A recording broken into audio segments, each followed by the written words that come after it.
Good morning students. प्रज्ञा विद्यालय की तरफ से ऑनलाइन क्लासेस में आपका स्वागत है। आज हम 7th क्लास का सामाजिक विज्ञान का 4th लेक्चर करेंगे। इसमें हम करेंगे लेसन सेकंड, हमारी पृथ्वी के अंदर। लेसन का जो नाम है हमारी पृथ्वी के अंदर। स्टूडेंट्स, हमने 3rd लेक्चर में सेकंड लेसन ही किया था। उसमें हमने क्या किया था कि पृथ्वी की आंतरिक संरचना कैसी है, कितने भाग हैं पृथ्वी के आंतरिक संरचना के। इनकी 3 भाग थे उसके, भूपर्पटी, मेंटल और क्रोड। इस चैप्टर में, इस लेसन में आज हम करेंगे लेक्चर में सेलें क्या होती हैं, कितने प्रकार की होती हैं। ये स्टूडेंट्स कि पृथ्वी की जो परपटी है अनेक प्रकार की सेलों से बनी हुई है। कि जो भूप्रपटी हमने कल अध्ययन किया था वो अनेक प्रकार की सेलें होती हैं, चट्टानें सेलों से बनी हुई हैं। अतः पृथ्वी की परपटी बनाने वाले खनिज पदार्थ के किसी भी प्राकृतिक पिंड को सेल कहते हैं। यानी कि जो पृथ्वी है उसकी जो परत है, जो परपटी है, वो अनेक प्रकार की सेलों से बनी हुई है। जैसे कहीं आग्नेय सेलें हैं, कहीं औषधि सेलें हैं। इसी तरह से तो जो पृथ्वी की प्रपटी जिन सेलों ने बनाई है, पृथ्वी की प्रपटी बनाने वाले खनिज पदार्थ जो सेलें होती हैं, ये खनिज पदार्थों से बनी हुई हैं। देखो, प्रपटी तो किससे बनी हुई है? सेलों से। और सेलें किससे बनी हुई हैं? खनिज पदार्थों से। तो वे खनिज पदार्थ जो किसी भी प्राकृतिक पिंड को सेल कहते हैं। पृथ्वी की प्रपटी बनाने वाले खनिज पदार्थ के किसी भी प्राकृतिक पिंड को हम क्या कहेंगे? सेल कहेंगे। कि कोई भी जो खनिज पदार्थ है उससे बना हुआ जो प्राकृतिक पिंड है, यानी प्राकृतिक का मतलब खनिज पदार्थों के मेल से जो बनी हुई चट्टानें हैं, उन्हें हम क्या कहते हैं? सेल। सेलें विभिन्न रंगों, आकार एवं गठन की हो सकती हैं। यानी कि जो सेलें होती हैं वो अलग अलग रंगों की, आकार छोटा या बड़ा, गठन कोमल या कठोर, किसी भी प्रकार की हो सकती हैं। मुख्य रूप से जो सेलें होती हैं वो 3 प्रकार की होती हैं। कौन कौन सी? फर्स्ट है आग्नेय, इसको इंग्लिश में क्या कहते हैं? इग्नियस। सेकंड है औषधि, इंग्लिश में क्या बोलते हैं? सेडिमेंट्री। थर्ड है कायांतरित, इंग्लिश में क्या बोलते हैं? मेटामॉर्फिक। अब फर्स्ट है आग्नेय सेल।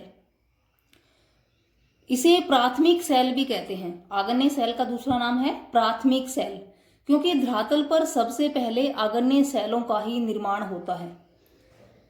जब तरल मैग्मा ठंडा होकर ठोस हो जाता है, मैग्मा क्या होता है? चट्टानों का पिघला हुआ रूप। जैसे जब ज्वालामुखी फूटता है, ज्वालामुखी आते हैं तो उससे पिघली हुई चट्टानें बाहर निकलती हैं, जो बहुत ही गर्म होता है, तो उसे क्या कहते हैं? मैग्मा। जब यह तरल मैग्मा, जब यह ठंडा हो जाता है और ठोस हो जाता है, ठंडा होके जम जाता है, तो इससे जो चट्टानें बनती हैं उसको हम आग्नेय चट्टानें कहते हैं। कि तरल मैग्मा के ठंडा होकर ठोस होने से जो चट्टानें बनती हैं वो क्या कहलाएंगी? आग्नेय चट्टानें कहलाएंगी। अंग्रेजी में जो आग्नेय है इसको क्या कहते हैं? इग्नियस। जो इग्नियस शब्द है वो लैटिन भाषा के इग्निस से बना हुआ है। यानी कि इग्नियस है लैटिन भाषा से, एक शब्द है इग्निस, उससे निकला है। अब इग्निस है, इग्निस का क्या अर्थ है? अग्नि, यानी कि आग। यानी कि जब उमड़ता हुआ जो लावा है वो बहुत ही आग की तरह गर्म होता है, तो इग्निस का क्या अर्थ है? अग्नि, आग।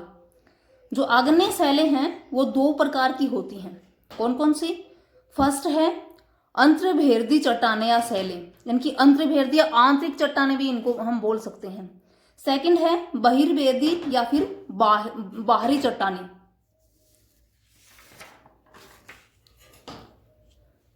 अब देखिए, सबसे पहले है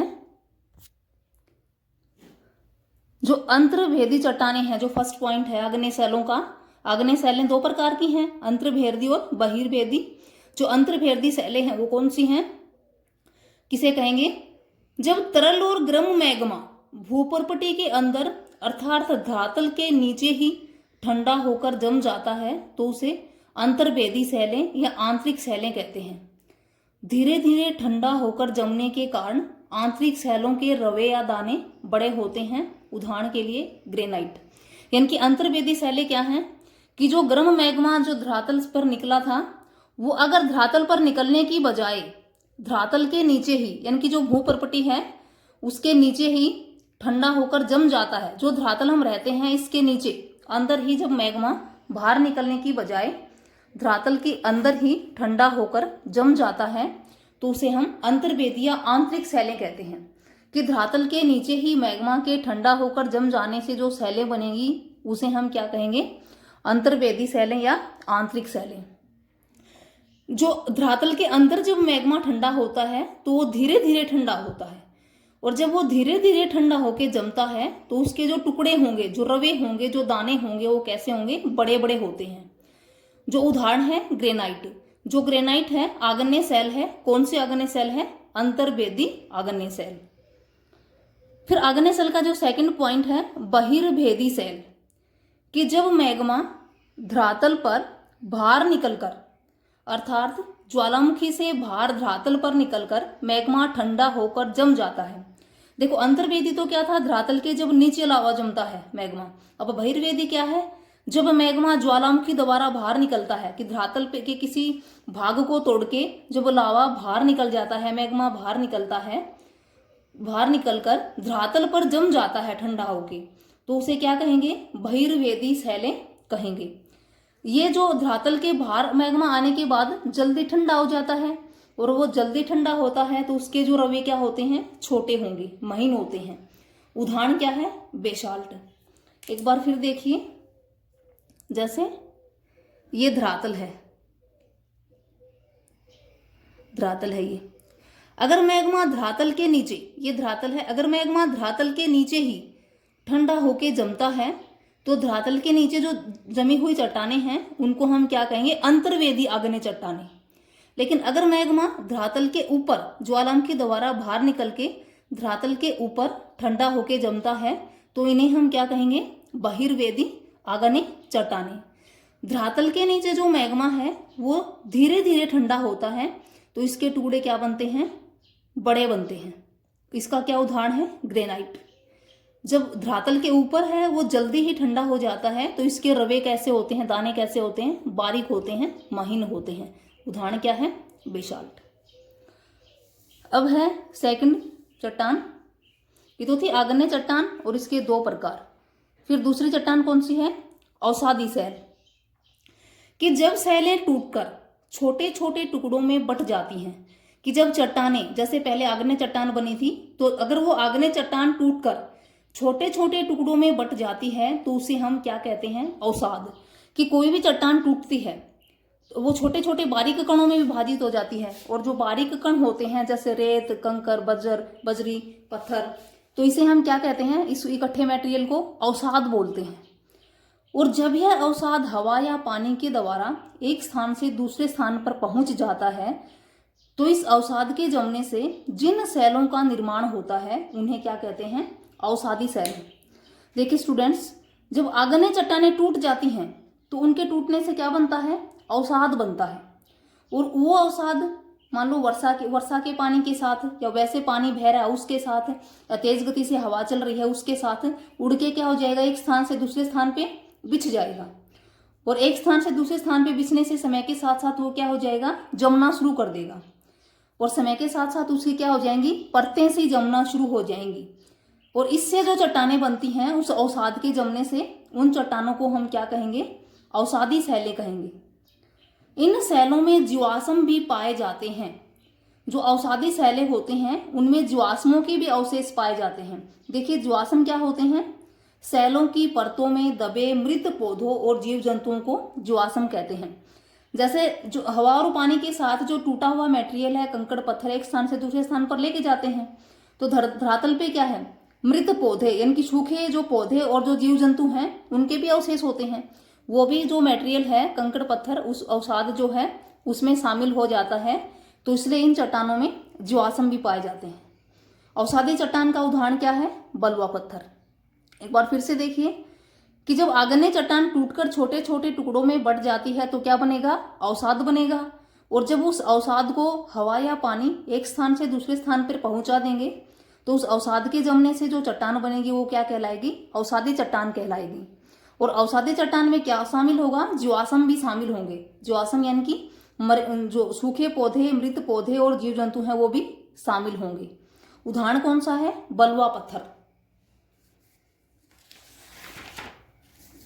उसके बाद है थर्ड चट्टान, थर्ड सेल जो है हमारी आग्नेय अवसादी, और उसके बाद है कायंत्रित सेल जो तीसरे प्रकार की है। सेलों के जो 3 प्रकार हैं उनमें तीसरी जो है कायंत्रित सेल। कि जब आग्नेय और अवसादी चट्टानें अधिक ताप और दाब के कारण अपना रूप बदल लेती हैं तो उन्हें कायंत्रित सेलें कहते हैं। जैसे फर्स्ट और सेकंड जो हमने पढ़ी हैं आग्नेय और अवसादी सेलें। अगर आग्नेय और अवसादी सेलें अधिक तापमान में या और अधिक दबाव के कारण, जब आग्नेय और अवसादी सेलों पर अधिक तापमान होता है और अधिक दबाव होता है तो उसके कारण क्या हो जाता है? उनका रूप बदल जाता है। और रूप बदलने से जो नई चट्टान बनती है उस नई चट्टान को क्या कहते हैं? कायंत्रित सेल कहते हैं। जैसे उदाहरण के लिए जो चिकनी मिट्टी है वो क्या है? एक अवसादी चट्टान है। लेकिन अगर चिकनी मिट्टी को ताप और दाब दिया जाए तो वो किस में बदल जाएगी? सलेट में बदल जाएगी, सलेट। और सलेट क्या है? एक कायंत्रित चट्टान बन जाएगी। इनकी अवसादी चट्टान किस में बदल गई? कायंत्रित चट्टान में। चिकनी मिट्टी से क्या बन गया? स्लेट। दूसरा एग्जाम्पल है जैसे चूना पत्थर है। चूना पत्थर भी एक अवसादी चट्टान है। अगर चूने पत्थर को भी ताप और दाब दिया जाए तो क्या बन जाएगा? संगमरमर का पत्थर बन जाएगा। और संगमरमर का पत्थर क्या है? एक कायंत्रित चट्टान है। इसी तरह से ग्रेनाइट है। ग्रेनाइट क्या है? एक आग्नेय चट्टान है। अगर ग्रेनाइट को भी ताप और दाब दिया जाए तो क्या इसमें चेंज हो जाएगा? नीस एक प्रकार की जो कठोर चट्टान है उसमें चेंज हो जाएगा। और नाइस और नीस है वो क्या है? कायंत्रित चट्टान है। इसको नाइस भी बोल सकते हैं, नीस भी। उसके बाद है सेलों के उपयोग। जो चट्टानें होती हैं इनके उपयोग क्या है हमारे लिए, किस तरह उपयोगी है ये? फर्स्ट है सेलों से सड़कें बनाई जाती हैं। सड़कें बनाई जाती हैं सेलों से, जो परिवहन के लिए जो सड़कें होती हैं सेलों से सड़कें बनाई जाती हैं। सेकंड है सेलों से भवन बनाए जाते हैं। इनके मकान है जो हम बनाते हैं पत्थरों से। थर्ड है सेलों में खनिज भी पाए जाते हैं। खनिजों के भंडार होती हैं सेल। उसके बाद है सेल चक्कर क्या है? कि एक सेल से दूसरे सेल में परिवर्तन होने की जो प्रक्रिया है उसको सेल चक्कर कहेंगे। जैसे आग्नेय के टूटने से, जैसे कि फॉर एग्जाम्पल मैग्मा के ठंडा होने से कौन सी चट्टान बनी थी? आग्नेय सेल बनी थी। और जब आग्नेय सेल टूट जाती है तो उसका क्या बना है? अवसाद। और अवसाद के जमने से कौन सी सेल बनी है? अवसादी सेल बनती है। और ये आग्नेय और